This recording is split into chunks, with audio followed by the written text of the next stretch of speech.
Now it's time for the Monday Night Raw March 24th, 2003 segment. Ooh, baby. Hell yeah. This is an interesting time. The guns, the drugs.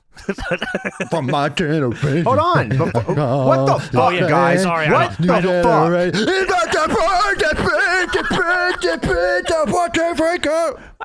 Come on. How fucking dare you? I'm sorry. I didn't mean to disrespect.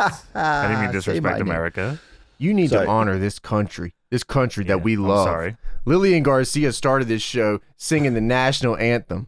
She did. What the fuck? I was like, is this September 11th? Like, I figured that. out. Okay, I said the same. I wrote down the same exact thing. Yeah, I was like, huh. But I figured it turns out yes. This was when they were sending troops to Iraq. The first time? No way, the first time. I don't know if it was the first time, but it was the a Iraqi time. War started in March 20th, 2003, and that George W. was 4 days before this. And you know how Vince loves George W. and the troops in the USA, so he had to have the patriotism troops. was really high around this point. You know, a lot of people listening to this probably weren't really either being able to recognize that or weren't even born yet. Yeah. But yeah. Oh, people loved America. I know it's different now. Yeah. Well, like around like 9/11 and stuff, like patriotism got like really crazy to like the point where WWE was fucking running back USA versus other country angles on a regular basis. I'm surprised that Jim Duggan didn't beat up Lance Storm with a 2x4 on his show. That's how American this is. Yeah, that is true. Sergeant Slaughter comes back and beats someone up. Sure. Yeah. They debut Muhammad Hassan early. Just a different time, man. Just a different time. Different era. Boom, boom. True that. Dude, so this theme song was fucking kind of crazy. The drugs. That song is awesome, man. Even the video fucking rules. This shit is just tremendous. I swear they say all my fucking in that song. To this era. Yeah, I do too. The SmackDown one, they definitely say sex a lot. I like that song. That song's awesome. It's all about the sex. It's sex. When I was a kid, that's all I thought it said. Access to sex and more sex. We're having sex. Come on. I mean, is that what it says? Sex. Yeah, I mean, as far as I know, dude, when I was replaying Here Comes the Pain, as far as I know, yeah, that is the fucking lyrics. I wanted all the sex. I'm going to have sex. Me and the boys having sex. This Raw intro is it's good. Time. It's real so good. It's good. What's the one after good. this? What do they do after this one? Probably Nickelback. Whoa! Or is it the Papa Roach one? I want to be loved.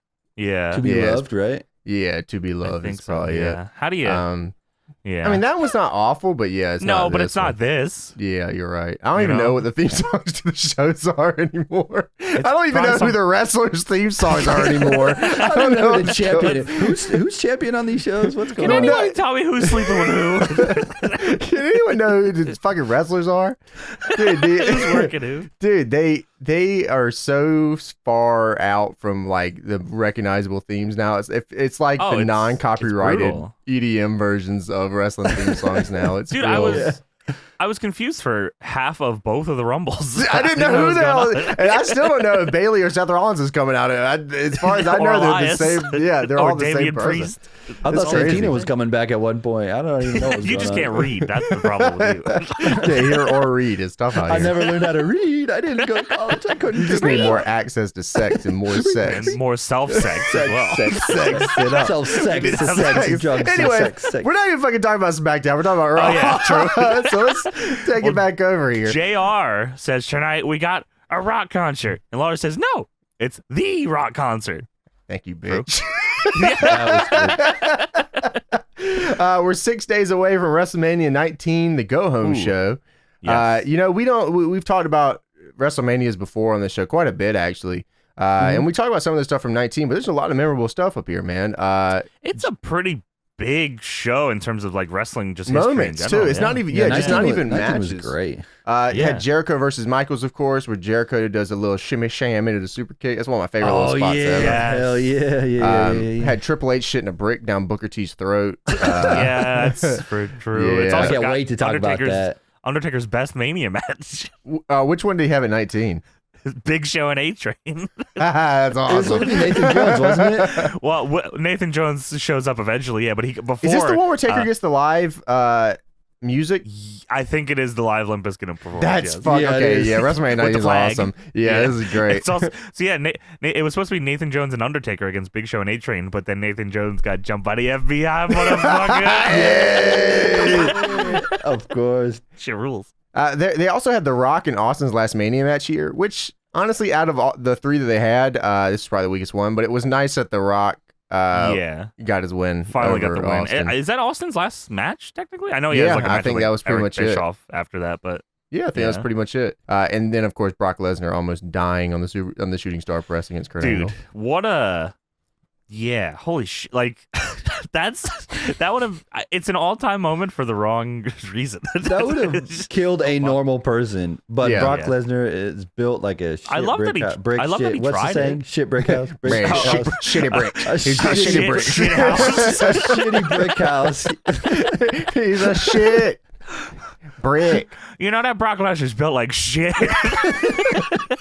What a kill the old man, but this I piece thought of I shit. had it, then I was saying it and it didn't sound right, and then I just fucked it all up. Brick shit house, I think. Brick shit house. Yeah. Brock, his neck, his What a stack of piece of dimes he called him shit. neck. I hate Mr. that guy. Mr. Shooting Star, idiot.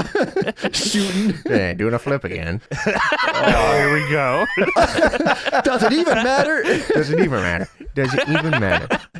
He misses the shooting star. Doesn't even matter. Jared says that while Lesnar's flipping mid-air. Lesnar's never gone to the top rope once in his career. He goes into a shooting star press.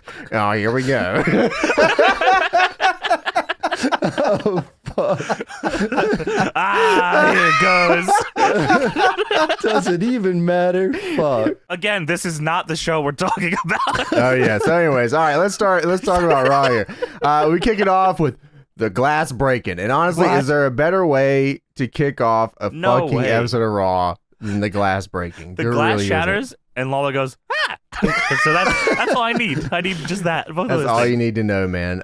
So Stone Cold comes out. He's got his little cut-off jorts that sit right above his double knee braces. Little weirdo. No gold chain, no earring. I guess old Stone Cold's getting a little old. You know how it is. He's old. He is old. Stone He's Cold. getting up there, man. He gets in there and he starts talking. He goes, "You don't want me in your ring, huh? What? You don't like me? What?" He goes, "Well, there you go." Middle finger right to the camera. What? I'm not supposed to be here. Why? What? Austin comes out and immediately gets in the ring, rolls out of the ring, and starts arguing with Charles Robinson, who does not want him there. And then he also threatens a cameraman. I guess he's just not supposed to be there, period. They're just like, Stone Cold's not allowed. Eric Bischoff said, "I don't want this piece of shit on this show. Get out of here." He said, "All right, well, after Mania, I'll get out of here." Right, you don't like me? Here you go. that was the way he delivered that "there you go" line was just fantastic. Well, there you go. All right, cool. Stone Cold wants The Rock to bring his ass out here with his little guitar. Of course, as you know, they announced a little earlier that they're going to have the Rock concert. Yes. Stone Cold is obviously taking up time on the show that he's not supposed to. They had a scheduled match. It was supposed to be Test versus Lance Storm. The Rock gave Stone Cold a stunner. What? Then a rock bottom. What? What? I'm going to stand here until The Rock brings his little candy ass out here. Oh, hell. Yeah. The fucking... You're really good at it. You're really good at that, too. He says, he triple ass. He just kept slowing down. So Test comes out. Of course, he wants to have his match that he was scheduled to have. Oh, you damn right. Someone else came out.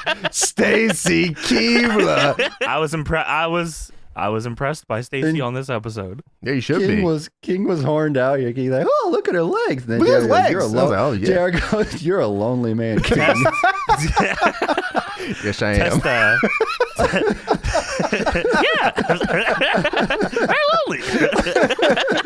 Yeah, damn hoodie. Oh, that was real Tess good. says, I just want to have a match, Steve. I just want to kick some ass, and then Austin gives him a stunner. That was so good, dude. This was the nicest version of Tess. That's usually an asshole. Nice. He's like, man, I'm just out here. I'm just on a match. I'm scheduled. I want to kick. I like how he's like, I just want to kick some ass, man. Yeah, that dude. What a fantastic! Like, it got Tess over so big with me right here, because Tess is supposed to be this brooding, like 6'6" monster. He comes out with his hot girl here, and he's like, "Mr. Stone Cold, look, I was scheduled to have a match, Mr. Stone Cold. Scheduled to have a match. Sorry, Mr. Austin. Yeah, I'm sorry, sir. Go get this stunner. Yeah. If Stacy was dedicated to this business, she would have took a stunner too. I was kind of she ran away, but I was hoping she'd come back in the ring and try to get him from behind or something, get the little low blow or something. Yeah, I thought that would be pretty fucking cool. But Bischoff made Test come out there because he's got a scheduled match. He's got to fucking wrestle, man. Hey, we have a show to do here, Stone Cold. Somebody's got to work here, son. Yeah. He said, look, man, I just want to kick some ass too. And then Stone Cold said, you get this. Hits him with a stunner. There you go. There you go. What? Then Stone Cold goes to sit by the timekeep, and then Lance Storm comes out. He said, I do have this match. I'm going to take it. He's the ultimate opportunist. Another Canadian ultimate opportunist coming out. Test is out. He calls for the ref to get in. He covers him, but sadly, it is not that easy because I guess when Stone Cold's your ref, you're just never going to get anything done. I don't think Lance Storm knew that though. I feel like if he knew Stone Cold's ref, he should have brought a ref down with him. You big dumb idiot! Like you've had a 24/7 title on the show before. You know what to do here. He had too much faith in Charles Robinson, so Charles Robinson tries to get in. Austin stops him, gets into the ring. 1, 2. Stops the count, flips off Storm, and then gives him a stunner. What? This is real good. Yeah, This is just all the hits. He's just hitting all the classics here. Then Eric Bischoff comes out and a bunch of pigs. Yeah, the Detroit's finest are here in Sacramento. I don't know how they got him here. The crowd is chanting, "You are an asshole." I wish. They are not. That never happened. It didn't work. It was one time only. Like it never happened. It may have happened the week after. I have to check though, but it definitely didn't happen by this point. 2 years later. 2 years later. Bischoff says, "I have an order that says Stone Cold can't be in this arena tonight, or he's mandatorily arrested. You got to get the fuck out of here, bro." And then JR says, "Wow, that would be the first time it ever happened to Austin." That was a great line. Yeah, get arrested. Did you see Austin at this point, like drenched in sweat? He's so sweaty. I don't know what happened. 2 stunners and he's done. He's out of here, man. He knew his time was up. Yeah, it was old Stone Cold. Old Stone Cold. He is sweating beers at this point, man. Yeah, this is rough. No gold chain either to really offset it. It's just bad stuff here. Eric Bischoff says, "What are you going to do, Steve? Hit me?" Dude, I wanted him to hit him so bad. I was like begging for it. The cops came down to the ring and Austin he's slowly getting out of the ring. And Bischoff says, "Oh, you think you can stutter all 12 of them?" Yes. And then just after that, Lawler hits a fucking tremendous line. He says, "You think you stutter all 12 of them?" And Lawler says, "Oh, I was looking forward to that Test Storm match." Classic. That's so good. Yeah, but scummy ass Bischoff says, "What are you gonna do? Hit me? Because if you do, I'll have you arrested." And Austin slowly walks himself to the back, and Bischoff is very happy that he can continue his show without some bullshit, and says there's gonna be a special rock concert tonight. So we had Trish Stratus and Jeff Hardy versus Victoria and Steven Richards here. We just hit Stacy and Trish right off the bat. We said, all right, let's go ahead and get into this. I was going to say, there are a lot of Stone Cold, Trish, and Stacy at the top. Yeah. Shit. Y'all are really trying National Anthem? The greatest hits, yeah. For America. Yeah. This is the most USA show I've ever seen. There was a sign in the crowd. Maybe one of you can explain to me what this means. I had this written down too, Johnny. Maybe it's, let's see if it's the same sign. So there's a sign that said, "Trish me?" Yes, that's the sign, yeah. What the hell does that mean? Have sex with me. The sex and more self-sex. It's supposed to be like "Kiss Me, Trish," but like they put it all together as "Trish Me." Last week, Stevie Richards was gonna hit the Stevie T on Trish, but Jeff made the save and then put the lips on her. Was that called the Stevie T? It was called the Stevie T. Wow. Was he Steven Richards here or Stevie? I wrote down both. I think he's Stevie here. I want to say I wrote down Stevie. I think he's Stevie. Okay, I wrote down both. Jeff is horny as fuck. Is very horny. And he's fucking chaotic as fuck here. This is very chaotic, dude. He's so over. All the things he said, all the things he said. Pretty crazy, but not really. Sad dub theme. I was very upset by this. The Stevie and Victoria combo was pretty cool, though. They probably could have did a little more with that, but why I think Stevie's in a heat eventually. Why did he have eyes on the front of his dick? Because her gimmick was the eye. I know, but why did he have it on his cock? All-seeing cock. Because she had the all-seeing cock. I was going there too. I mean, this Jeff Hardy look is very, very chaotic. Jeff Hardy had the cocaine entrance. I love it, dude. Or he throws coke in his face. He broke some glow sticks and poured it all over himself. What, dude? what the fuck? This dude is wearing a fisherman visor. He's got wet paint all over his fucking arms. That just gets anywhere he touches. It's all over the canvas. Like later, the turnbuckles. Yeah, it's all over Trish. He's half his face from his eyes up are painted. This is like Jeff Hardy. Like this is how I remember his initial TNA thing. I agree. Yeah, this is his TNA look to me, not his WWE look. He probably did just break a couple glow sticks and poured them in his hand. That's what it looks incredibly dangerous because they're dripping everywhere. He probably drank it too. That's incredibly dangerous. It just so happened that he was drinking glow sticks and it was like, oh, this actually looks kind of cool. What are you doing back here, Jeff? Yeah, man. Oh, you should sell that painting. That's what happened during his Sting match. He was drinking glow sticks. You want to have a glow wiser with me, son? That's why Austin was dripping earlier. He was drinking glow sticks back with Jeff Hardy. They got a guy ringside who throws Jeff glow sticks. Jeff does the Stone Cold thing with his hands and he throws him the glow. He pops it open and drinks it. Creatures! Mount up! Oh, fuck. Everyone in the Impact Zone is drinking glow sticks with Jeff Hardy.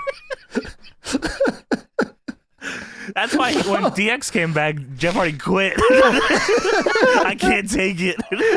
He's addicted to fat burners and glow sticks. Fuck. Oh, we'll get to the fat burner. Wow. But yes, this was a tag match. Yeah. But they specified that the women can only fight the women and the men can only fight the men. So was that mixed tag, not intergender? Yeah, I guess so. It's weird to me that they could. You said it, but it's weird to me that they couldn't retain the rights to this tattoo song. This song cannot be that expensive. We should buy it, actually. Yeah, I really can. This song was really popular for a very short amount of time, about 20 years ago. So I can't really imagine it. Just depends on if Triple H came out to the tattoo song, they would have licensed it. But they, you know what I mean? No, they would have said, "Let me redo it." All the things she said. Running through my head. Lemmy was definitely drinking glow sticks.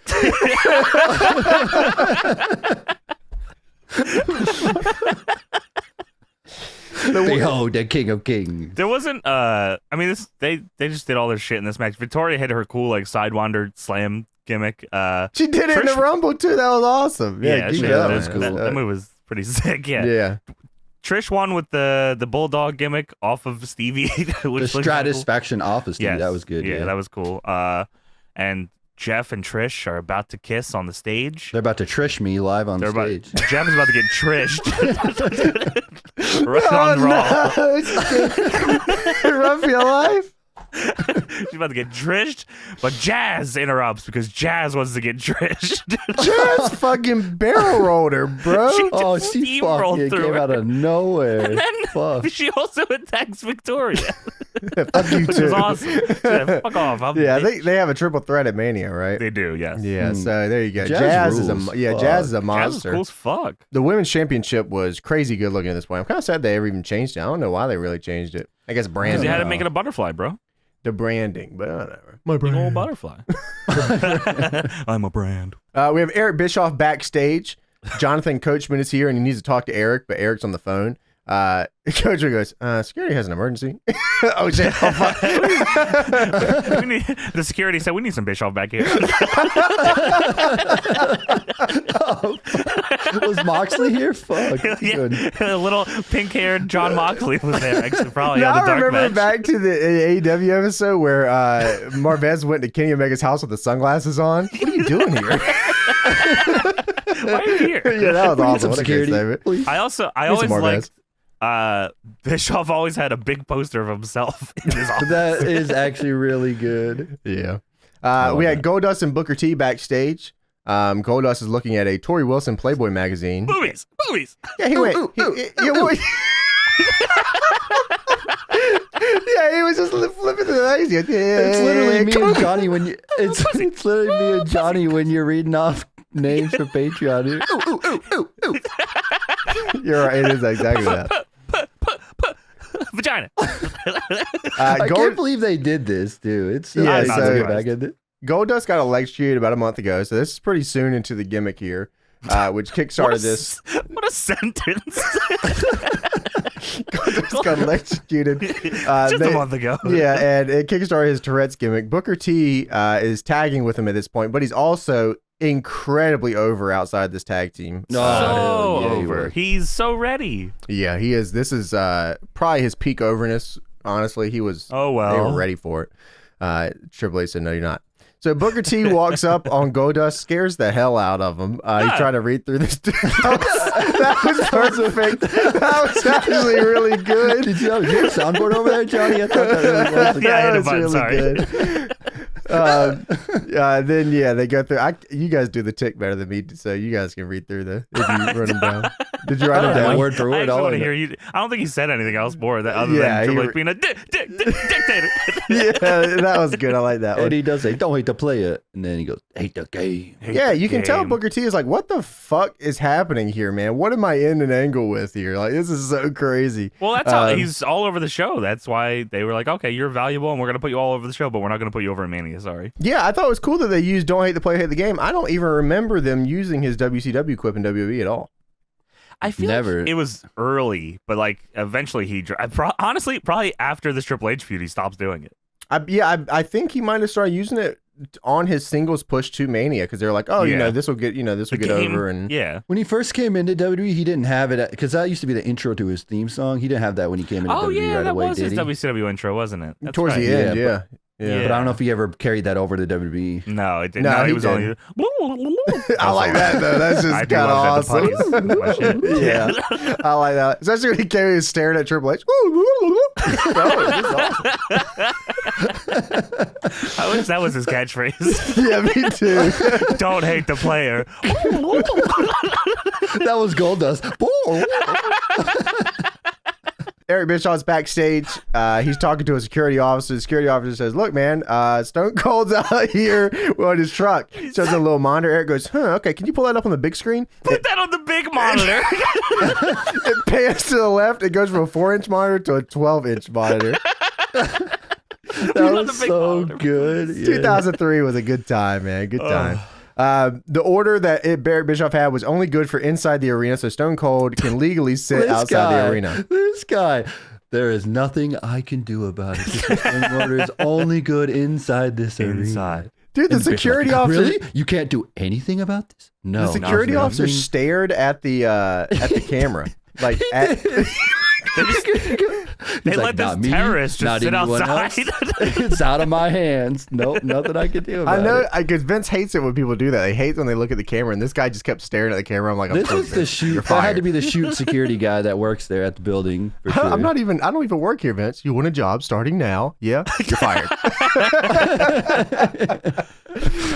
Coachman, Eric tells Coachman to go tell Stone Cold to fuck off. Coachman goes, "No, what the fuck? Away. I'm not doing this." No, Eric says, "You better." Austin's upset. No, I'm not going to do that. Yeah, but if you don't, you're fired. And then, of course, he does it because he doesn't want to be fired. Well, I don't want to be fired either. And he shows Stone Cold. He's out there with his little truck with a little skull on it. He's just sitting in the truck. Just hanging out. Yeah. He does that throughout the whole show. Literally just sits in the truck the whole show. He's tired, bro. He's sweating, man. He can't walk around anywhere. And before we get into the next match, this happened like right after the intros, but I wanted to bring it up real quick before we get into the next one. Raw is brought to you by Dragon Ball Z Ultimate Battle 22. Yes. Dude, I don't even remember that game. I don't. Ultimate either, Battle actually. 22? It was, it came out. Oh, is that a re-release? It came out, it's a 1996 fighting game. Did they re-release this as something else? What is this? Was WWE's fucking okay. So, I'm looking it up. Okay. It was later. Oh, it was released in Japan and Europe in 95 and 96, and it was later released in the US in 2003. Whoa. Yeah. What the hell? Reviewers criticize this game for its slow gameplay controls and lack of story mode and visuals, but it said it was cool. Was that a 2K review? Yeah. Well, guess what the positives were? This is a 2K review. They had a large roster. Wow. That's where they got their fucking ideas from. Fucking Dragon Ball Ultimate Battle 22. Raw is also brought to you by A Man Apart, a movie that I haven't seen, I don't think. Vin Diesel's in it. Have you seen that? Has anyone no, seen that? Has anyone ever I seen remember this the movie? name of it, but I don't remember the movie itself. Vin Diesel was in it. It was obviously a 2003 movie. Who Banger, else is in this probably. Probably made a lot of money, I'm sure. Agent Sean Vetter is a DEA operator fighting the drug wars along the U.S.-Mexico border. A man known as Diablo emerges to head a drug cartel after the previous leader is imprisoned. Oh, God, Diablo. Diablo. So the budget for this movie, $36 million. It made 44, so not a huge success, and it received generally negative reviews. So this is, I guess it didn't lose money, I guess. Yeah, it didn't lose money at the end of the day, so that's all you can ask for, I guess. Yeah, that's all we could ask for. But let's take these two, push them to the side, bam, non-factor. Stacker 2, the world's strongest fat burner, back again, baby. Hey, can you guys stop buying Stacker 2? We're not sponsored. We don't. Listen, we don't have a Stacker 2 sponsorship. I appreciate the memes, but we get nothing from it. I tweet like a million. Like there was just a tweet over the weekend that was like, "Here's me buying Stacker 2." No, stop buying it. If you're gonna do that, at least tweet at Stacker 2 and include us in it so they see where it's coming from. I make a little money off of it because I got stonks in Stacker 2. So like, you got stonks? I got stonks in Stacker 2. Oh, I'll meme it up too. I'll buy the stonks. I'm trading stonks. All right, boys. This is the next Wall Street Bets gimmick. Stacker 2 to the moon. Stacker 2 to the moon. Let's Stacker go, 2 baby. and glow sticks. Whoever produces those. All we gotta do is take it to Reddit and we'll be fine. Yeah, that's true. We should make glow sticks that you can drink. Dude, we our should make Reddit glow only sticks. posts about fake Wardlow. Yo, who was that? Who was that fucking Who guy? is that guy? Anyways, all right. So moving on, we have possibly the greatest match in professional wrestling history, and it's I can't believe we're getting it for free on Raw. Wow. It's Scott Steiner versus Christian in a one-on-one match. Steiner's music hits, and Lawler says, "The cops." This was great because Austin's outside, then the siren. You're like, oh. Yeah, and JR follows up with Freakzilla indeed. JR is put aside by this big bastard, bro. Scott Steiner is just peak size here. He's just out of control. And Christian is peak giving up on his gear. Christian looks like a duck, bro. No, this was supposed to be a St. Patrick's Day gear, wasn't it? Is it? Christian looks like a duck. Yeah. He looks ridiculous. He's all green and yellow. What the hell? He's got the Bret Hart gimmick, but it's green and yellow with the IWA Mid-South like trash bag look. I don't even know what's going on here. It's every time we watch a show, Christian has something else ridiculous. So fucking on this guy, man. What's going on here? Maybe he's actually maybe Christian's colorblind. He doesn't even know. That'd be awesome. And I'm glad. Brown shirts. And you know what he got for it? He got a fucking ass whooping. He got a fucking ass whooping. Dude, now, Scott Steiner. So is Here Comes the Pain? Was it Shut Your Mouth that was this year of game? 2003. Here Comes the Pain. Okay, so you've been playing that lately? Do you know? Does Scott Steiner have 69 on his tights in that game? He does. Yes. Yeah, dude. Okay, so I'm playing a definitive edition. Yeah. So I don't know if I'm gonna look it up real quick. Yeah. Because I saw it. I popped for it when I was playing through season mode. I said, "Look, 69." Yeah. That's so good. Yeah. Because I wouldn't be surprised if they didn't put that in there. But they had Freakzilla on there. This video that I'm looking at doesn't seem. Oh, this is like pants though. Yeah, that's the one that I remember the most. Was that because? Oh no, it does. It does. In the regular version, it does have I'm the 69 pretty sure, tights? yeah.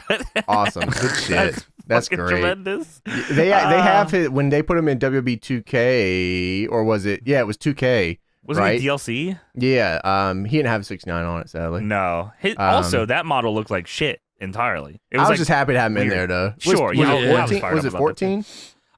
It was. Yeah, because I remember messing around with it. It was DLC. wherever the wherever the Undertaker streak mode was in, because that was 14. Yeah. I thought it was just cool to have Steiner back in, honestly. Yeah, that was cool. Sadly, maybe they'll put him in the AEW game because he's on the banned WWE list. I'm so I want him back. Well, he was in the banned WWE list back then when they put him in 14, I think, right?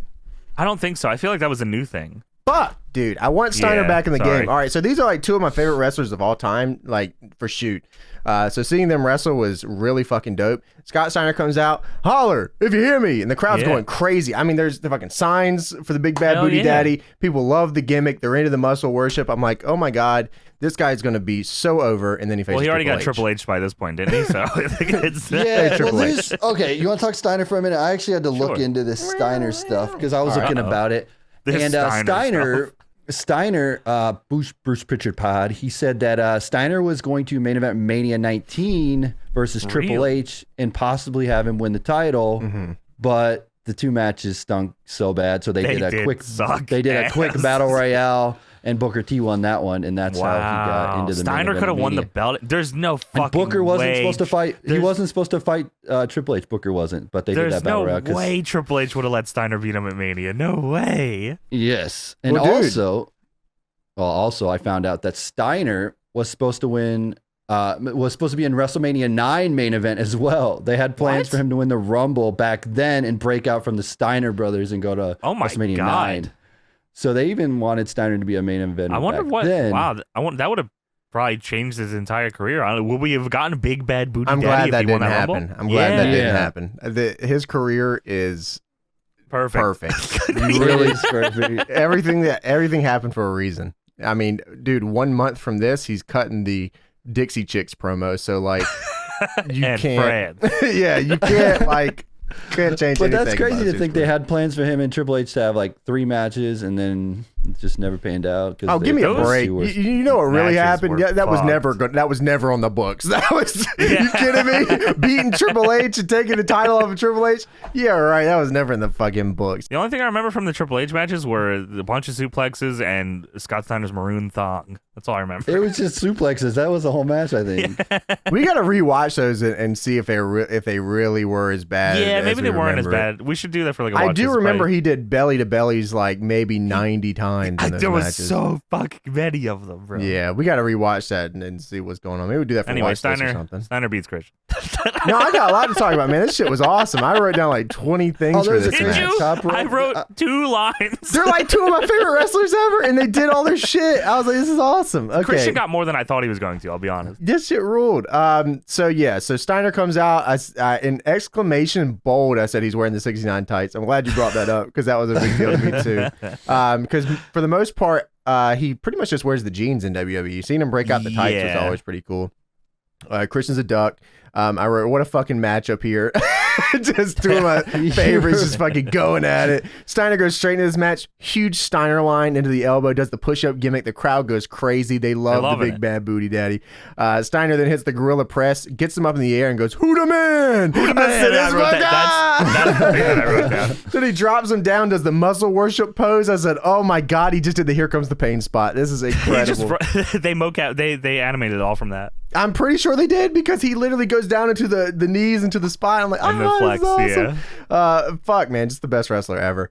Steiner catches Christian out of a back body drop and just sends him fucking over into a suplex. It was really sick here. I like that a lot. I was distracted by Christian's gear the whole time, I'll be honest. Dude, into the match, Steiner hits a Samoan drop off the top rope, just falls with him straight to the fucking mat. That was crazy. Dies. Yeah, that was sick, dude. Greatest of all time. This goes out to all my freaks out there. Big Papa Pump is your hookup. Holler if you hear me. Free chili indeed. This is my guy. I don't give a fuck. That is like seriously maybe top 5, maybe top 3 favorite wrestlers ever. Scott Steiner rules. Really? Dude, this guy is the most memorable dude. He's out of his fucking mind. This guy is like the epitome of professional wrestling to me. Like this big fucking dude. He talks about his freaks. He wants to have sex. You know what I mean? He's the big bad booty daddy. Like that's awesome. If we do another WCW thing, it's got to be the one where he shit talks Ric Flair and tells people to go to watch Raw. Dude, he does that so much. Like he'll be in the middle of a promo in WCW and he'll just go, you know what, Ric Flair? Now I got to talk to you too. I got something to say about you. Oh my God. That's great. Yeah. Big Bad Booty Daddy is the man. Big Papa Pump forever. That's my guy. You hear Boom Shakalaka, that's when you know he's a big bad booty daddy. Now holler if you hear me. Come on, man. Talk about Sean Morley. Oh, man. Sean Morley. Come on, Christian's bro. pissed they lost, though. He does a little gimmick and everything. It was He's cool. always pissed. He's always losing. Yeah, he is losing all the time. So, yeah, we do got to watch one. But we got Stone Cold outside first. That happens at Mania, dude. They have a Sean Morley match at Mania. Okay, so we'll talk about that when we get the number one contender match, but fuck. So Stone Cold's outside. Coachman comes up to Steve real nervous, and he tells Stone Cold, Eric, told me he's going to make your life a living hell if you don't leave, Stone Cold. And Stone Cold just stares at him, doesn't even say a word, just looks at me. Stare. Coach goes, all right, well, I'm going to tell Eric. He said, all right. Stone Cold said he's coming over, and I said it was okay. Stone Cold's coming tonight? We had the Snicker Cruncher moment of the night. Whoa. Which was years ago. It was Shawn Michaels beating Bret Hart in 1996. Just a reminder. Fuck Bret. The boyhood dream has come true. Shawn would then spend the next year after 96 making sure he buries everyone in the Hart Foundations. I've been rewatching 97 Raws with the NL boys, and fuck, Shawn Michaels is hilarious. He's out of, dude. I mean, listen, what a fucking asshole. But god damn, it's funny to watch. every Raw, I'm Shawn Michaels and fuck Bret Hart. Dude, it's that, and then Triple H just pointing at his cock and saying, "Here's my cock, suck my cock, suck my cock." Every show. That sounds about right. We get a Sean Morley promo backstage. The Chief of Shaft, Sean Morley, he says, Chief of Shaft? Shaft? Chief of Blackula. Sean Morley says, Blackula, Sean Morley, damn. We're taking liberties here. So Chief of Shaft, Sean Morley says, we are stripping Regal and Storm. You guys are getting stripped of the titles because Regal is sick. I'm not too sure what the deal was here. They said he had an illness? Was this for sure? So I looked it up. He had a concussion and he got a heart parasite when he was doing the tour of India in November 2002. Holy fuck. What? Yeah. Wait, okay, what's a heart parasite? That sounds horrible. No idea, but he got it from the tour of India. Got bugs in his heart? I don't know. Dude, well, I'm glad he's not sure. Do I want to look up heart parasite? Or I'm looking up heart parasite. Okay. You can. It went from November 2002. Oh, all right. Why'd I look that up? Okay, don't look up. That up. Look up. Why would you do that? Look up Chief of Shaft. All right, I'm gonna look that up. Hold on. Let me look it up. Chief of Shaft. Whoa. That's pretty cool. That's awesome. Sean Morley says, we are stripping Regal and Storm because of the 30-day rule that existed here now. Sometimes. Yeah. Sometimes when it's convenient, yes. Sean Morley says, we're going to announce the new tag team champions right now. The new champions are Lance Storm and Sean Morley. That's me. And me. Yeah, fuck. Then RVD and Kane come up. Sup, guys? You're the new champs? Cool. Whatever. Heard you the Chief of Shaft. Weird. Dude, Kane talking like a normal person is Dude, fucked. I wrote down Kane cuts a fucking promo. It's so he just in a full like I guess I got used to it when he was like, corporate Kane. Yeah. But full mask and full outfit Kane just talking like a dude is fucked. I wrote the same shit. I was like blown away by it. So RVD thinks because they beat this team already that they should get a shot at WrestleMania. Which and Morley sounds fair says, to me. well, we've only been tagging for like 1 minute. We haven't even really had time to prepare anything. And then RVD says, yeah, whatever. And then Kane says, all right, well, I'm going to cut a fucking promo here. He goes, Kane reads the Declaration of Independence. So Kane goes, well, what do you say, guys? Kane and RVD versus the Dudley Boys tonight. And the winner gets a title shot. Yeah. I said, what the fuck is happening here? Kane says, look here, listen. Look, listen. Becoming tag team champs doesn't fucking stop it. Yeah. Sean Morley says, you know what, Kane? You Glenn. You almost said Glenn. I felt I wanted to say Glenn. That is one hell of an idea. And then RVD says, cool. These are not exaggerations. He said whatever, and he also at the end says, cool. I don't give a fuck. I loved RBD here. I did too. Dude, this Yeah. is like incredible. So then Kane walks away and he goes, "Hey Lance, how are you doing?" And then he slaps him on the back of the neck. I'm guessing they gave him a choke slam. I was when gonna they beat say, him in yeah, I that guess he tag fucked team his match. neck up or something. Yeah. Wow, man, this was loaded. It was so weird having Kane just talking. He like just, "Hey Lance, how you doing, man?" Yeah, I don't remember being that jarring when I watched it like back then, but like this was just man. like, fucking, yeah, hey, what's up? Hello. Hello, I'm Kane. What the It's fuck, me. man? Yeah. Were the Dudleys right. with the chief of staff and stuff at this time? They just did it last week. They I just think, joined. yeah, it was like Oh, just okay. turn, Yeah. Got it. So then they go backstage and they show Triple H and Flair do the "you son of a bitch" high five walking down the hallway. You are? Love it. You are etched, brother. Stone Cold is outside playing around with the windshield wipers on his truck. Very compelling television here. And then we get to a tag team match. We have Triple H and Ric Flair versus Booker T and Goldust. Yes. Triple H not using my time. Real fucked up moment here. Of course, please don't forget that later that night on the Late Late Show with Craig Kilborn, Vince McMahon. 12:35 a.m. on a Wednesday. Vince is gonna do a promo. I don't. What did he even That's do on just the like show? a normal. That's a normal thing for Vince. That's He what stays time up late. NXT He's is about to okay. be on. Yeah, they're gonna take the Late Show spot. So Triple H comes out, Ric Flair comes out. Rick actually looks quite good at this point in time. Yeah. But Booker T was the coolest fucking dude in the world at this point, he man. Like was. his little so little dreads and over. stuff. Yeah, he looks so good at this point. But then immediately as Booker T makes his entrance, Jerry goes, "Booker went to jail for something he didn't do. He didn't run fast enough." So what are we doing here? Like, he does that like the whole match too. Yeah, He's but this making was weird it was shots. like a couple those- weeks yeah. before. It was a week or week before Triple Oh, H. was that the weird? They showed the fucking- mug shots and it was really yeah, weird. Triple H was like, Triple "Look H. at you, look at you. Yeah. People like you don't get to win this." I'm Yeah. like, "What the Yeah, fuck?" the you. What do you Yeah. mean, you people? Oh my gosh, come on, Triple H, chill. Yeah, sheesh. So they get into the actual match, and it was actually fucking really good. This was a really good tag team match. Ric Flair gets in, he goes, "Woo!" And then Goldust goes, "Whoa!" At some point, somebody just starts fucking cursing. Was it Booker? It was Booker. He started bleeping yeah. everything.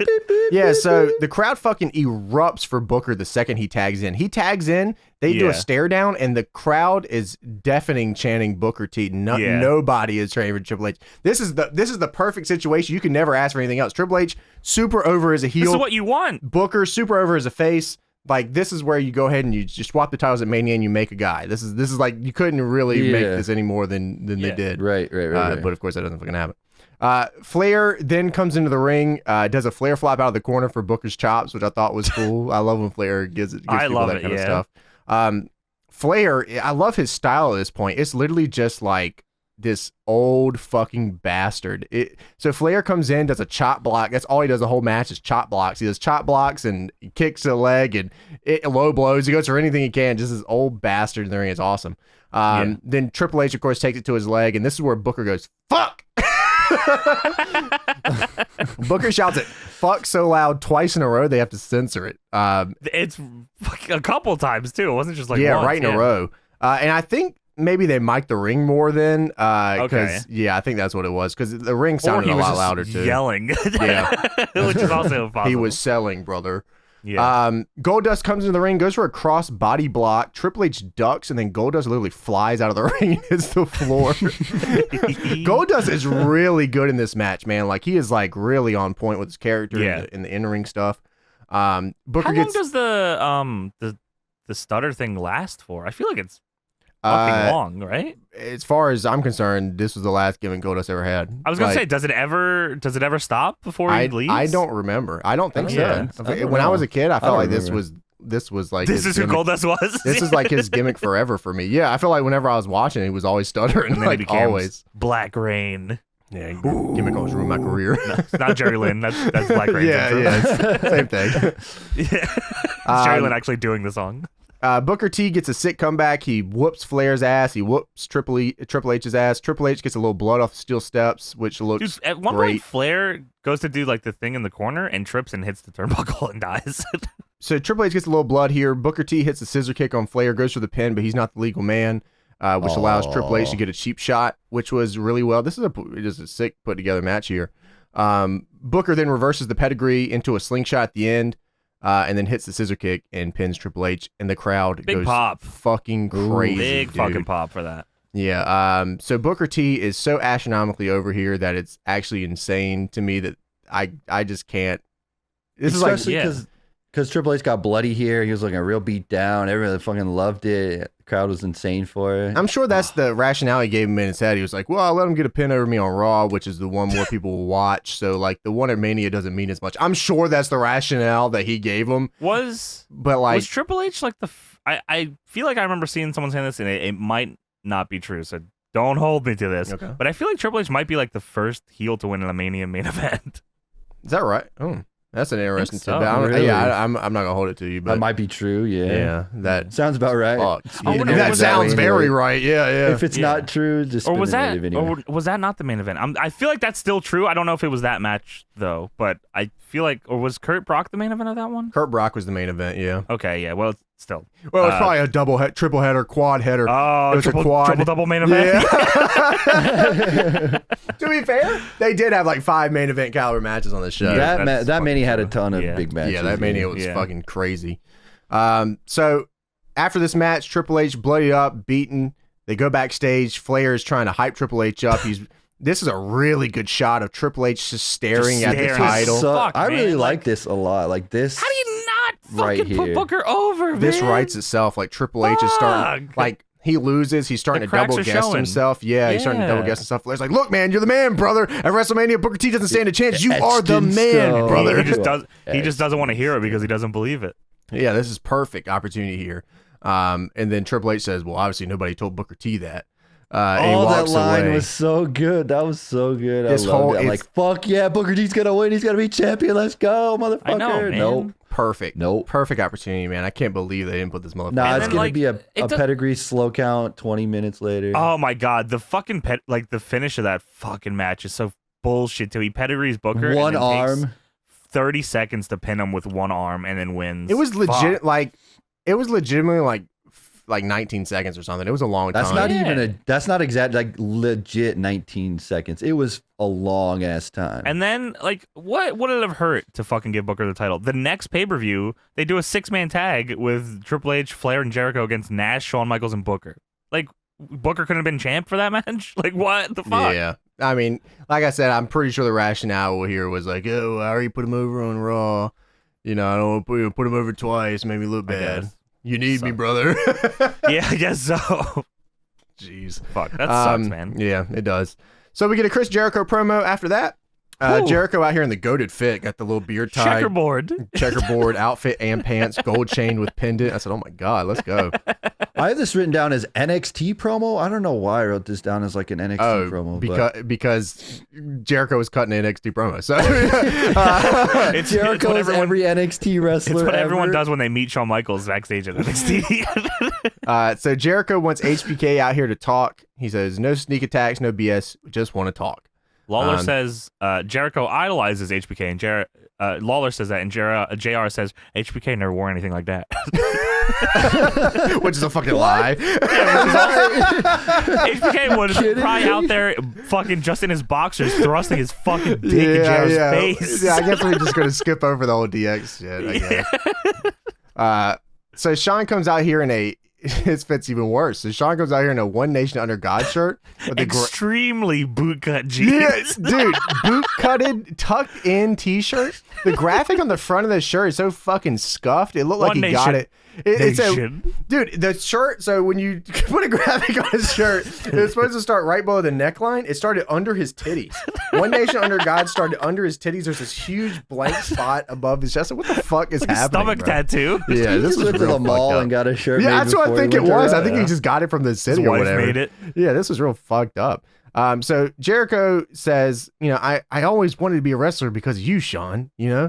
And that's where I wrote that down too. I said, yeah, so did every single person in NXT. They're showing videos of Jericho doing Sean, like doing the moonsault and a bunch of other shit that Sean did. He says, I just want to be just like you. But then he says, I'm better than you. Oh my God. He's like, I grew out of wanting to be the next Shawn Michaels and grew into wanting to be the first Chris Jericho. The showstopper was replaced with the highlights of the night. I forgot highlight of the night was a name for him. His promo here was good because it was very grounded. Like he he just fucking talked. He didn't like it wasn't exaggerated. Yeah, the it was end just of it was a little weird. Yeah, well, I mean, I think he was like crescendoing. He was building up to that last bit. Yeah. And he goes, while you were at home making babies, I was making history. He goes, I was the first undisputed champion in WWE history. That's for true. That's oh shit. Okay. He said, after I beat you at WrestleMania, you're gonna look at these people and admit that I am better than you. Shawn was thinking and said, ain't got another one of these fucking Canadians, huh? Remember 96? Let's take a look at this. Yeah, let's look at that snicker cruncher moment of the night here, brother. I wish he would have did that. He would have stepped back, took the mic, pointed at the Tron and said, well, let's take a look at this Snickers cruncher. Let's look at my 1996 and 1997 where I beat all Canadians. So Jericho then slaps Shawn Michaels. Shawn Michaels slapped him back. They're both smiling at each other. Shawn with his terrible fucking shirt. God, that's all I can look at this whole Shawn promo. Michaels does the Charlotte losing the Rumble laugh. Oh no! All he's thinking about is the Snicker Cruncher moment of the night. Oh, dude, baby. Just real, because this just reminded me. So I was saying I was watching 97 Raws. Speaking of HBK fucking with Canadians. So the night after, I don't know if it's the night after or 2 nights after, 2 Raws after the screw job, Jim Neidhart cuts a promo on DX, and HBK was like, listen, bro, all your boys are gone. Oh, it's gone. Brett's gone. Bulldog's hurt. You're going to fucking... Momino's not here. Mio Momino's not here. God. You should just join DX. So Jim Neidhart decides, this is not like a swerve from Jim Neidhart. Jim Neidhart says, okay, I'm joining DX. He helps Shawn Michaels beat Vader, and then they're all celebrating, and then Shawn and Triple H beat up Jim Neidhart.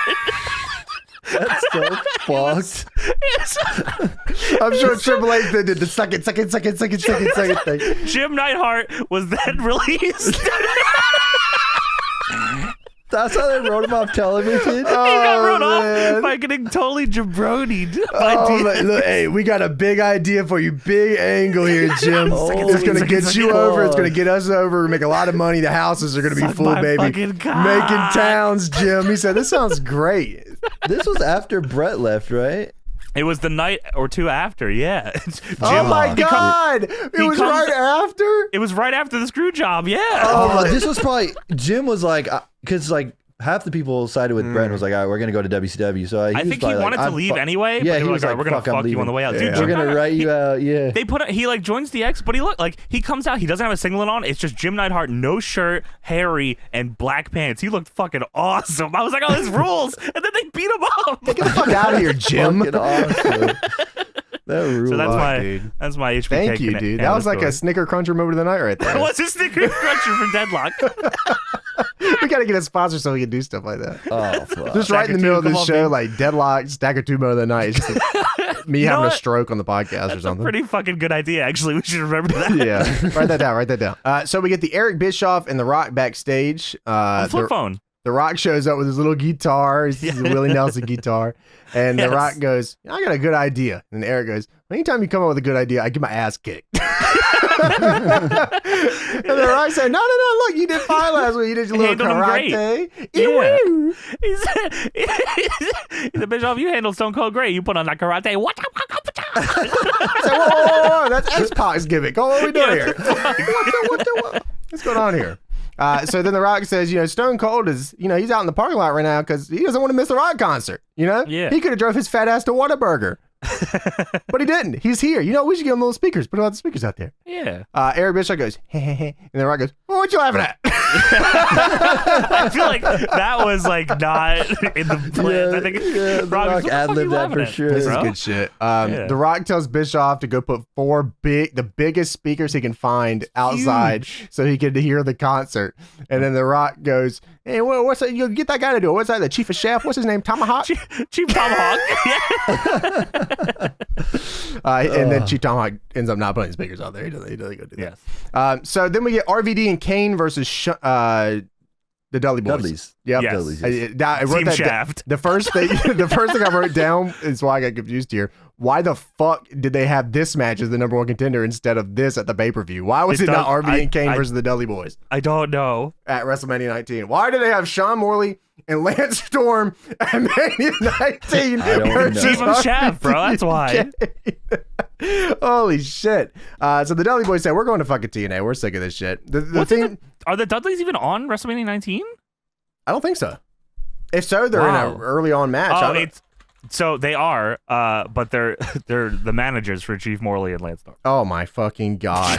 Yeah, we're going to the Impact Zone. Is that even on the pay per view? I feel like no, this wasn't. It was on Heat. It was on Heat. That's It was on Heat. Yeah. Oh my god! Wow, right, I probably watched this match as a kid. It's the only match I saw. Yeah. Fuck. This was I like this match though. At one point, Bubba hits a German suplex on Kane.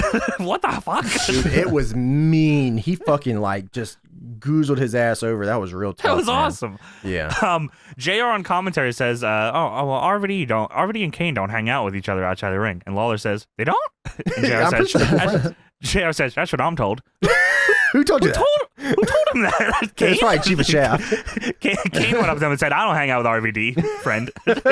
Hey. Yeah. Kane actually seems pretty personable at this point. He's like, yeah, hey, guys. Why would they not hang out? Yeah, 4 months later, they definitely aren't hanging out. He drops RVD like a sack of rocks. He goes, you piece of shit. It's your fault. RVD Rana's Devon and almost drops himself on his fucking head. They did some mean spots dangerous. here. I think they just had the Mania match here that they were probably going to have. Honestly, you might be right. Devon does a sick neck breaker out of the corner. Oh, dude, that thing was crazy. And RVD hit one died too, on I think, off the top too. That looked cool. Well, RVD got caught in the corner and he goes, whoa! And Devon then proceeded to take RVD to the center of the ring from the turnbuckle for a neck breaker. It was fucked. That might be in the games too. Whoa! They should have that. Whoa! Chief Morley comes out to distract the referee, so Lance Storm can interfere. Storm goes to hit RVD, but RVD ducks and hits Devon. And in wrestling, everyone's stupid, so Bubba thought it was on purpose. So Bubba's pissed. Bubba gets dumped outside the ring. Kane choke slams Devon. RVD hits the 5-star, and Kane and Bubba RVD did the quick draw. Oh my Bubba god! did the fucking quick draw. He did the hip toss neck breaker. I forgot about that. He did do that. Oh my god, he did the quick draw. That popped me so huge. I couldn't believe that's why he's that. not on Mania. Should have done that fucking move, brother. I don't know what to tell you, brother Ray. Killer. Oh man, that was a big pop moment for me. So Storm and Morley end up interfering in the match. Storm actually hits Devon. Kane choke slams him, gives him a big ass one too. RVD then hits the 5-star WrestleMania level frog splash to get the win. Yeah, WrestleMania level. Yes, on Heat level. Yeah. But yeah, it was a fun little tag, man. The tags here were fun tonight. Yeah, it was cool. I don't know if it was better than the Triple H and Ric Flair one for me, but this was a lot of fun. I liked it because it was shorter, honestly. Well, it's like they didn't really have any match that went long on the show except for that one. And I feel like that's how they used to do the show. Yeah, that's why I didn't mind it as much because it wasn't, every match wasn't like fucking 12 minutes. It was just the one match that needed time usually was the match that got time. Right. So it was cool. My time! I wish. So then we go back outside to Stone Cold. Two guys are setting up huge speakers in front of Stone Cold. Biggest fucking speakers ever. They're not hooked into anything, just huge. If they actually were working, they would have blew Stone Cold's windshield out. Yeah, it would have busted everything. Showed it. They showed it later. Oh, yeah. They put a little reverb on it. They said, look at that. Stone Cold gets on the phone because you know something's going to happen. He's calling. He's going to make some calls. He's going to make something happen. Then it goes to the Rock concert. The big moment of the night. They've been hyping this up all night long. The Rock comes out. Look at the tongue. Look at the tongue. Look at the tongue. No, not look at the tongue. It's cookie. That sucks, dude. You should look at the tongue. It should have always been look at the tongue. Why would you get rid of that part? I can't believe it's not. Yeah, I guess maybe they're like, it's too on the nose, but like would have been perfect. That's the Rock, though. Yeah, but like, yeah, you're right. But I guess maybe in their head, it's like if you go too on the nose, then you lose them. But the Rock already took his sweet ass time getting down to the ring. We were looking at it before. It takes like 40 seconds. It takes at least, if you add in the Rock actually walking out, it's a full minute from the time that it's a whole minute, absolutely, yes. Kicks. And you just sit there and you look at the screen going, just watching the helicopter. Did you guys notice there's like a flash photo of the Rock right before it cuts to the arena shot of it? Yeah, it's him smelling. They just add like Yeah. His cookie. Big ass belt buckle and everything. Fuck. Huge belt buckle. Yeah, we were talking about that before too. When The Rock adjusts his belt buckle, he adjusts his entire pants. He goes to adjust the belt buckle, his entire pants come up with it. He gives himself incredible. a wedgie. It's dope as fuck. I don't know why I remember that so much. I was talking to Lillian Garcia or so. He was talking about the strudel. Whoa, Nelly. Yeah, he adjusts his belt buckle. His whole pants come up. I go, damn, I want to do that one day. He does. Dude, With a he huge does. belt buckle. Dude, is Lawler horny for The Rock or what? At this point, he's like, the girls are trying to tear the clothes of The Rock off right now. Yeah. You Look hear him? at his sweet, juicy pecs. This is awesome. Yeah. The Rock is all-time promo here. Just incredible. So The Rock comes out. He goes, the best part about being in Sacramento is that in 30 minutes, The Rock is going to leave Sacramento. The Rock's going to leave Sacramento. The Rock is here and he loves Sacramento. The Rock's good friend Shaq left the Sacramento Queens now. I said, oh my God, this is incredible. What Shaq, a great fucking... no. It shows Steve Austin rolling his windows up. He's outside with the speakers. They have the reverb on it, yeah. He can hear it very loudly through these big speakers. The Rock says Willie Nelson signed his guitar, which is He has a little signature on it too. Oh, do you know before he rolls the windows up, he says Willie Nelson, and Austin like perks over. He's like, Willie Nelson. Like, show a shot of Austin, like he's like, oh fuck, I love Willie loves Nelson. himself some Bill Nelson. He looked over. He's like, oh fuck yeah, I love him. The Rock wants you to show some respect and keep it down, baby. Keep it down. He is having such a good Yeah, time. he did that a lot. Where he goes, keep it down, baby, keep it down. He was real long on all of his sentences during this heel time. It was so good. He's having a good time. So then Me an too. ambulance starts rolling. You just hear an ambulance outside. I think Scott Steiner's Steiner. there. Yeah. Holler if you hear me. No, that's needed right here. Jerry's like, I think a girl fainted, or who fainted, or something like that. Someone who fainted, yeah. Yeah, The Rock goes, look at that ambulance. Who fainted? Who out there fainted? Look at Which the one of y'all ambulance. fainted? Oh, that's right, yeah. Because Stone Cold apparently called the ambulance so he could get back into the building. This was a really well done. So Stone Cold just made a fake 911 call to get them He called down in a there. favor. Hold on. Old Stone Cold called in a favor. What? He called the local medical facility. What? No, he called. He prank called it, dude. I got a problem. What? No, Austin was like the original swatter. He was like, all right. We need some security out here. There's an ambulance. The Rock calls out Detroit's finest in Sacramento to help him. So he's like, I need some help. You gotta get him out of here. Get him out of here. Fuck these cops. Boo. We fucking hate cops. Sacramento's finest, get out of here. And then they start booing. He says, hey, don't boo the cops. They're your cops. They're your cops. Yeah, that was good. The Rock is so quippy here. He's just incredible how quick He always he's on his has feet. been. It just, and everyone else, I mean, there's probably plenty of people that probably are that we just don't get to see. Yeah, I don't know. It's just like a weird, like compared to like 98 Rock, where it felt like the moments were created around him. He was creating the moments. He was reacting to it, which was just always perfect. So then the glass breaks. Stone Cold's driving into the building. He's got the truck coming in. The truck. With the little Arrest him. Arrest Stone Cold. So he's immediately, he goes to grab the guitar, the Willie Nelson guitar, and he looks at it and goes, oh, wait a minute. I don't want to. He puts that to the side. I don't want to mess this up. And then, of course, someone steps out of the truck. It's the Hurricane. I was so excited that it was I had a feeling it wasn't Austin because the windows were rolled up, but I was like, I don't remember who it was. I was like, oh yeah, the Hurricane. And then right after this, I watched like a compilation of Hurricane Rock promos, and they're all fucking great. They're How good of a character at that point was the Hurricane? It like so good. He was the perfect rock foil. Like they just played off each other really well. Yeah, he's shitting on the Scorpion King. Dude, the Rock was fucking just elated when he saw Hurricane come out the truck. He says, oh, please, Sacramento, arrest him. That's the Hamburglar. Arrest his little green monkey ass. He didn't go monkey ass. Yeah, little green monkey ass. He's guilty of shoving chicken McNuggets straight up his ass. He totally ad-libbed that one. He did that chicken McNugget line in there. That's the Hamburglar. He's so excited. Then Hurricane, of course, gets escorted out by Sacramento's finest. And then Stone Cold stands up from the bed of a truck with a black veil over him. And the crowd erupts. It was awesome. a real good moment. Yes. Stone Cold rushes the ring, starts laying the bricks to the Rock. The Rock is mic'd up so you can hear him selling. Yes, dude, I genuinely wrote The Rock is mic'd up so you can hear him selling. I legit wrote that same thing. It's awesome. And I think I even mentioned on commentary. It's like I think Jim had said like, "Whoa, you can even hear The Rock is getting his ass whooped." You're like, blah.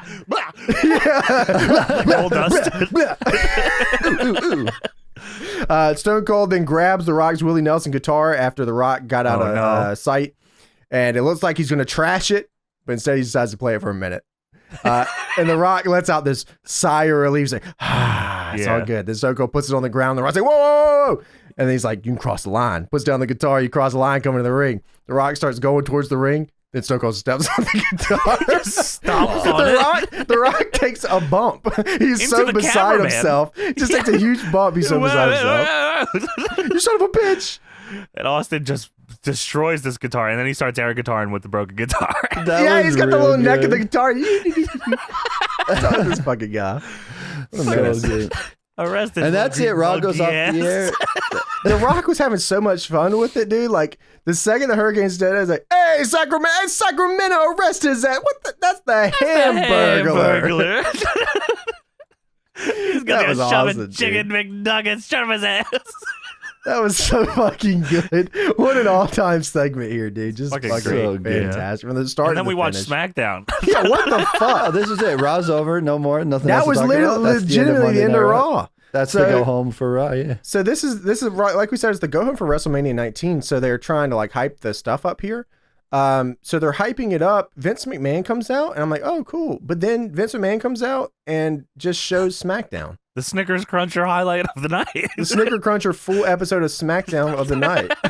What the fuck? You could tell at this point they really knew SmackDown was a better show. Yeah, so Hogan, they cut the SmackDown, and Hogan says, Vince says he created Hulkamania. Hogan says he's dead ass wrong, brother. Dead ass. Dead ass. Dead ass dude. What the fuck? You must have heard it. You heard that one from Nick, probably. Yeah. Nick saying dead ass around there. Yeah, dead ass. He probably heard that from Bobby Deadcast. And then he's got some perp skirt, brother. This was I don't smoke, brother. Yeah. So this was setting up. This was the contract signing between Vince and Hogan for WrestleMania 19, and Hogan's talking all his shit, saying the fans made Hulkamania and made Vince as well. And then Vince attacks Hogan from behind with a chair after he showed up on the Tron and he was talking shit, and he attacks him from behind with a chair. Like a real good chair shot, too. It was a good one. And then he lays it in some more. He's got, God, you son of a bitch. And he's hitting him with the chair. You stay down, you son of a bitch. And hits him again. And then Hogan's slowly getting up. He's like, you better not get up. Hogan is you better not get up. And Hogan, and he swings the chair and nails Hogan in the face with the chair, not the head. Yeah. He swings it and hits him in the face. And Hogan is gushing blood here. Coast to coast here. Coast to coast. Gig City. And Vince, all right. He walks back to the table, signs the contract. Hogan is bleeding, dying. Vince signs the contract. He has the pen and he walks over to Hogan. And he stabs Hogan in the head with the pen repeatedly. This is Many real times. Fucking crazy. This is There's real blood everywhere, all over the pen. There's blood all over Vince. He forces Hogan to sign the contract. There's just blood. Half of the page is blood. It's just covered in blood. You bastard! You're gonna sign in your own blood. Oh my god, that's a real good Vince. Vince says, he says, "I'm proud of myself. Proud to be an American. Proud to be a McMahon. Proud to have created Hulkamania and WrestleMania. I'll be proud to destroy it." Oh, so good. That was Vince is fucking out of his mind. Dude, what the fuck was entire segment from SmackDown? We're not kidding. It was like 15 minutes. It was the whole like the last half hour of the show is SmackDown for real. They just watched that one Nitro with no wrestling for an hour, and they're like, let's do that. Let's do a Raw. They had an overrun apparently because Jim Ross said CSI will be following its entirety once we go on the air. All you CSI-ites. CSI must have been popping back in 2003. That's why they threw the blood on there for the CSI fans. You know, get that crime scene up there. Yeah. You gotta hit the CSI theme song, man. That song kicks ass. But then that wasn't it. Well, James. they had Mean Gene on SmackDown too, which that was cool. That was pretty fucking neat. because Hulkster, I think he forgot the "well, you know something mean Gene" line. Yeah, because he didn't hit it, and then he rolled back to it. Well, you know something mean Gene. I said, oh, thank God. Let me try that again. I guess if he loses at Mania, he's done with wrestling. That was a stipulation. He's gonna die. Yeah, Hulkamania is dead I'll for real. Kill you for real. Yeah, that was a stipulation. You're gonna die for real. So then we had Kurt Angle and Brock Lesnar from SmackDown. The whole segment from SmackDown. It felt even longer than this one. The entire segment. So Kurt Angle wants an apology for what Brock did to his brother Eric Angle, who is also bald and does the Olympic slam and ankle lock. Bow down to the queendom. Down. So Angle says, what you do to one angle, you do to all the angles. All angles. And then the entire Angle family came out and they were all dressed like Santa. It was really weird. What an all time. That's awesome. Stephanie comes out instead of Brock Lesnar. Steph was really nonchalant about this. She was like, yeah, Kurt, so you don't have your championship advantage at WrestleMania. And then Kurt was like, yeah, that's all right. No one was too upset here, actually, until Brock came out. Yeah, and then Steph says, well, Kurt, here comes the pain. And then Taz says, took the words right out of my mouth. Brock comes out in the sweatpants. I was like, oh, shit, oh, fuck. Oh, boy. Kurt puts Eric in front of him. Lesnar bricks the fuck out of him with a lariat. Just here comes the pain style. Just yes, it looked great. Deleted him. Eric then knows. That's for my brother. Eric then low blows him, and then Kurt hits him with the crutch. He hits him with the crutch. Lesnar takes a massive back bump all the way across the ring. I mean, like literally to the center of the ring from the ropes from this crutch. He always was pretty good at getting distance like that too on bumps. Even nowadays, he'll give it to you if he wants to. Then Angle Olympic slams him through a steel chair. Then locks him in a submission where he puts his knee in Lesnar's back and then chokes him. Sort of like a crossface, sort of like a bank statement. The bulldog choke. Yeah. Sort of like the bulldog choke. So then JR and Jerry tell you, please buy WrestleMania. It is 4 hours long. Listen, please. It was like they were being held up captive. I'm begging you. Please, God, if you do anything, please buy WrestleMania. They were so soft-spoken. It's on the line.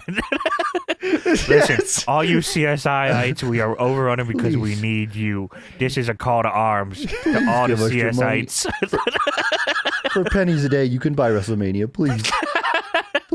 Please help these starving wrestlers. If you don't please. buy WrestleMania 19, Vince McMahon is going to shove 19 things on my ass on Raw. Please, God, buy this show. That's Raw from 2003, baby. Whoa. Buy WrestleMania, please. Fuck, God, please. Please go watch it, please. Also, we promise you CSI will be airing its entirety when we go up there. I promise. If you buy it, you'll also be able to watch CSI. So you'll unlock CSI. CSI DLC. We're going to sit here until you buy WrestleMania, then we'll air CSI. Yeah, I'm waiting. Hey, just let us show you one. Come on, guys. One more segment from SmackDown. All right. Then you can watch your CSI. All right. Let's show you this Matt Hardy weighing segment. Just one more segment. Come on, guys.